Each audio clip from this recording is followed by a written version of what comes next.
कन्ये मे सर्वदा भूजाः दत्तानान् मोक्षवाप्नुजाम विश्वम्भरः पञ्चभूताः साक्षिण्यः सर्वदेवताः इमां कन्यां प्रदास्यामि पितॄणां धारणाय वै చక్కగా రూపవతి గుణవతి లావణ్యవతి అయినటువంటి మీ అమ్మాయిగా భావిస్తున్నటువంటి భద్రకాళి అమ్మవారిని సర్వాభరణములతోని కూడా అలంకరణ చేసి కన్యాదానం చేస్తున్నారు. ఎందుకు అని చెప్పేసి అంటే కనుక మీ యొక్క పితృదేవతలందరూ కూడా ధరించడం కొరకు. ఎందుకు అంటే కనుక మీ యొక్క పితృదేవతలందరూ కూడా ధరించడం కొరకు.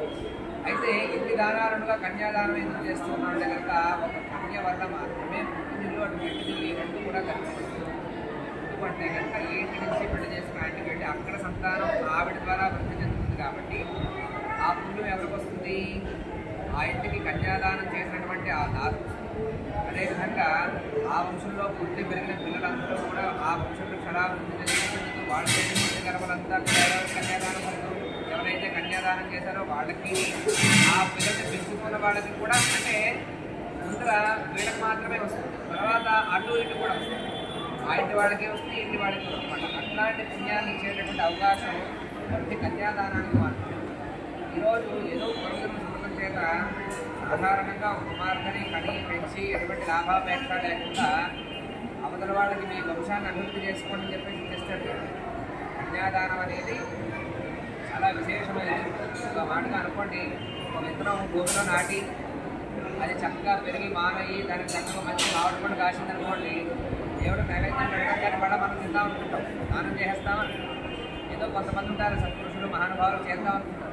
ఇట్లాగా ఈ సనాతన ధర్మం మనకి ఏం నేర్పుతుందంటే చక్కగా కుమార్తెని ఆ తండ్రి పిల్లల మీద పెంచుకుని అలా వృద్ధిగా పెంచి అన్నీ కూడా చూసుకుని తర్వాత వీళ్ళు ఏం చేస్తారు, ఎటువంటి లాభాపేక్ష లేకుండా అల్లుడు గారికి ఇచ్చేసి కన్యాదానం చేసేసి మీరు సంతోషంగా ఉండండి, ఈ వంశాన్ని అభివృద్ధి దానానికి ప్రత్యేకత ఏమంటే దానం ఇచ్చిన తర్వాత కోరిక అడగాలి, సహాయం చేస్తే కోరిక అడగకూడదు. దానం చేసిన తర్వాత కోరిక అడగాలి. అందుకని ఏం చెప్పారు, దానం ఎవరు చేయాలంటే యోగ్యత వాడికి చేయాలి. అపాత్రదానం చేయడం అంటే పాత్రలో పెద్దవాళ్ళు ఏమనేవారు, అపాత్రుడా అనేవారు. ఎందుకంటే కనుక అర్హత లేనివాడే అనుకుంటే అపాత్రుడా అనేవాడు. అందుకని అపాత్రదానం చేయకండి అనేవారు. పాత్రదానం ఎందుకు చేయాలంటే కనుక దానం చేసిన తర్వాత వారి యొక్క యోగ్యతను బట్టి వారిని తిరిగి వరం కోరుకోవచ్చు. మీరు ఇందాక ఏం కోరుకున్నారు, మీ వంశంలో మీ ముందు 10 తరాల వాళ్ళు, మీ తర్వాత 10 తరాల వాళ్ళు మీరు అందరూ కూడా తరించాలి అని చెప్పేసి కోరుకున్నారు. అట్లాంటి ఫలితాన్ని ఇచ్చేటటువంటి కన్యాదానం. అందుకు ఆ కన్య ఎవరు అని చెప్పేసి అంటే కనుక చతుస్సాగర పరిగెత్తం బ్రాహ్మణేభ్య శుభం భవన కాశ్యవ ఆవత్సారణై ప్రవక్రయారుషే ప్రవరాన్విత పరాన్వితాకార పరవాసుదేవ గోత్రోద్భవీమ గంధమాధన శర్మణో నప్త్రీ నిగూఢ శర్మణ పౌత్రీ హిమవంత శర్మణ పుత్రీ చతుర్దశ భువనాధీశ్వరీ అఖిలాండకోటి బ్రహ్మాండ నాయకీ తత్వస్వరూపిణి సర్వలక్షణ సంపన్న శ్రీ పార్వతీ స్వరూపిణి భద్రకాళీ నామ్నీ కన్యా. ఆమె అమ్మవారి గుణగణాలు ఇంత గొప్పగా ఉన్నాయి. మరి ఈ అమ్మాయిని తీసుకుని ఎవరు అని చెప్పేసి అంటే కనుక చతుస్సాగర పరిగెత్తం బ్రాహ్మణేభ్య శుభం భవతో సత్యోజాత వామదేవాఘోరదత్పురుషేషానమంచారుషేణ ప్రవరాన్విత నిరాభరణ పరానందితాకార పరశివగోత్రోద్భవస్య పరశివశర్మణో రత్రే సదాశివశర్మణ పౌత్రాయ ఈశ్వరశర్మణ పుత్రాయ అఖిలాండకోటి బ్రహ్మాండ నాయకాయ ఆది మధ్యాంతరహితాయ తత్వస్వరూపాయ సకల సురాసుర మకుట మణిగణరంజిత చరణారవిందజుగళాయ సకల సురాసుర మకుట మణిగణరంజిత చరణారవిందజుగళాయ శ్రీ వీరభద్రేశ్వర నామధేయాయ వరాయ తుభ్యం ప్రజా సహస్రకర్మభ్యః ప్రతిపాదయామి కన్యా ఉదకపూర్వం దద్యాత్ స్వస్తిది ప్రతివచనం. ఈ దానాన్ని మీరు ఎలా చేస్తున్నారంటే కనుక పంచభూతాల సాక్షిగా సమస్త దేవతల సాక్షిగా ఆ వరుడి చేతిలో మీ అమ్మాయి చేతిని ఉంచి మీరు ధర్మభక్తి మీ భర్త చేతిలో నీళ్లు వదులుతుంటే ఆ నీటిని ఆయన అమ్మాయి చేతిలో పోస్తుండగా ఆ నీటిని అల్లుడు గారు పట్టుకుంటారు అన్నమాట. అలా నీళ్లు వదిలిపెట్టేయడం అంటే కనుక 10 రూపాయలు బాగుంటుంటే చాలా బాగుంటుంది. పాత రోజులు ఏమనుకునేవారు, గొడవ వచ్చిందనుకోండి నీకు నాకు మాటలో నీళ్ళు వదిలేశానండి అంటే ఏమిటంటే కనుక ఆ రోజుతో నీకు సంబంధాలు కన్నపేగు బాంధవ్యం నిలిపోయినట్టే. అలా నీళ్లు వదిలిపెట్టడం అంటే అర్థం ఏమిటంటే కనుక నేను ఇచ్చేసేది ఇంకా దానిపై నాకు ఎటువంటి హక్కు లేదు, ఎటువంటి మమకారం లేదు. ఎప్పుడన్నా చుట్టం చూపు వరకు సరే, కానీ సకల హక్కులు ఎవరైపోతాయి ఆ దానం పుచ్చుకున్న వాళ్ళ వైపు. అంటే దానం ఇచ్చేసాము అంటే మళ్ళీ దానికి మనం కనీసం స్మరణ కూడా చేసుకోకూడదు. ఇచ్చేను అంటే మళ్ళీ అహం వచ్చేస్తుంది. ఆ విధంగా మీరు ఇచ్చేసినమాట. ఎట్లా దానం చేస్తున్నారంటే కనుక ఆ చిత్రాన్ని నేను మంత్రం చదువుకుంటూ మీరు మనసులో ఊహించుకోవాలి.